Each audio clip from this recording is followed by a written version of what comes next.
ملک کی محبت بہت بڑی چیز ہے۔ صحیح بخاری کتاب الاطعمہ والاشربہ جلد 2 میں حدیث پاک موجود ہے۔ حضرت ابوبکر صدیق رضی اللہ عنہ اور حضرت بلال رضی اللہ عنہ یہ دونوں بیٹھ کر رو رہے تھے مدینہ منورہ میں۔ اللہ کے رسول صلی اللہ علیہ وسلم تک بات پہنچی تو رسول اللہ صلی اللہ علیہ وآلہ وسلم نے ان کی وجہ پوچھی کہ بلال اور ابوبکر کے رونے کی وجہ کیا ہے۔ پھر ان دونوں کو بلایا اور حضرت بلال ایک طرف ہے، حضرت ابوبکر ایک طرف ہے، ان دونوں سے پوچھا کیوں رو رہے ہیں، کیا وجہ ہے؟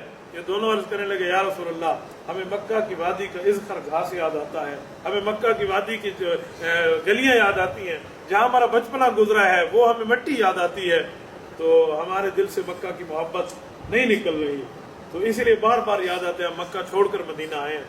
تو اللہ کے رسول صلی اللہ علیہ وسلم نے یہ رد نہیں فرمایا کہ تمہیں اپنے وطن سے محبت کیوں، بلکہ حضور علیہ الصلوۃ والسلام نے اللہ سے دعا کی ہے اللہ اب یہ مدینہ آ چکے ہیں، ان کے دل میں مکہ کی عظمت کی طرح مدینے کی محبت بھی بھر گئی۔ اس کے بعد یہ روئے نہیں۔ تو اتنی جو ہے نا کیا کہتے ہیں وطن کی مٹی پیاری لگتی ہے بندے کو، جہاں بندے کا جو ہے نا کیا کہتے ہیں زندگی گزری ہو۔ یہ ملک پاکستان کو اللہ کی بہت بڑی نعمت سمجھے۔ جو ملک کے وجود کے خلاف بولتے ہیں نا مجھے ان پر حیرت ہوتی ہے۔ مجھے 2 وجہ لگتے ہیں، یا تو یہ حاسد ہیں ہمارے ملک سے جلتے ہیں، یا یہ جاہل ہیں ملک کی قدر و قیمت ان کے یہاں نہیں ہے۔ جنہوں نے پاکستان سے باہر کا سفر کیا ہے نا، آپ کے مجمع میں بندے موجود ہیں، ذرا ان سے پوچھیں کہ اللہ کے گھر میں بیٹھے ہو، جب تم باہر ملک کے ایئرپورٹ پہ اترتے ہو تمہارے دل کی کیفیت کیا ہوتی ہے؟ ذرا ان سے پوچھیں تمہارے دل کی کیفیت کیا ہوتی ہے؟ اپنی مٹی اور غیر کی مٹی میں کتنا فرق سامنے آ جاتا ہے۔ مکہ مکرمہ مدینہ منورہ ہمارا سفر ہوا ہے صرف ایمانی محبت کی وجہ سے ہم وہاں گئے ہیں۔ ایمانی محبت نہ ہوتی تو ہم سعودیہ کے لیے جاتے۔ تو اس سے اندازہ لگائیں کہ اپنے ملک بندہ کسی اور ملک میں جائے نا تو پھر اپنے ملک کی قدر و قیمت سمجھ آتی ہے۔ لوگ کہتے ہیں ملک میں بے حیائی ہے، آپ غیر ملکوں میں کبھی جا کر دیکھو، خدا کی قسم غیر ملکوں مقابلے میں ہمارا ملک پاکستان مسجد ہے۔ ہمارا ملک پاکستان کوئی اچھی جگہ ہے۔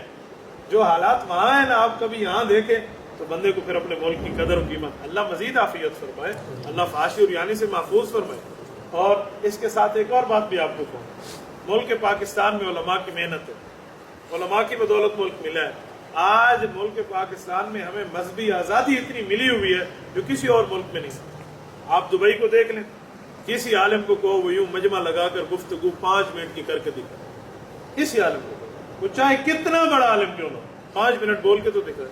سرکاری فرشتے اسے کیسے نہیں ہوتے؟ آپ سعودیہ کر لیں، سرکاری اجازت کے بغیر کوئی ایک مدرسہ کھول کے دکھا دو، سرکاری اجازت کے بغیر مولوی سرکار سے لکھی ہوئی تقریر کو ایک طرف رکھ کے خود تقریر کر کے دکھائے۔ آپ کوئی اسلامی ملک دکھا دیں مجھے اس دھرتی پر جو اس طرح ملک کی حکومت کی آزادی کے بغیر یوں دین کی خدمت کر رہا ہو۔ یہ صرف آپ کو یہ وطن عزیز کی مٹی نظر آئے، اس ملک کی قدر کی، اور اللہ نے یہ ملک ہمیں دیا ہے، مذاق نہیں ہے۔ ہر اچھی چیز جو چاہیے تھی اس ملک میں ہمیں ملی ہے۔ 4 سیزن ہونا یہ کسی ملک کو نصیب ہوتا ہے، کسی ملک ہمیں 4 موسم اللہ نے دیے ہیں، خزاں بہار سرما گرما دیا۔ ایسے موسم آپ کسی اور ملک میں جا کر دیکھ لیں، خال خال آپ کو ملیں گے، یا تو ٹھنڈے ملیں گے یا تو گرم ملیں گے۔ اس طرح آپ کو ایک ہی ملک کے اندر 4 قسم کے موسم بہت مشکل ملیں گے، پہاڑ بھی ہوں، دریا بھی ہوں، سمندر بھی لگے۔ آپ مجھے دکھا دو، آپ سعودیہ گھومے مجھے ایک دریا دکھا دیں، آپ دبئی گھومے ہمیں ایک دریا دکھا دیں، آپ گھومے ذرا متحدہ عرب امارات کہاں ملے گا؟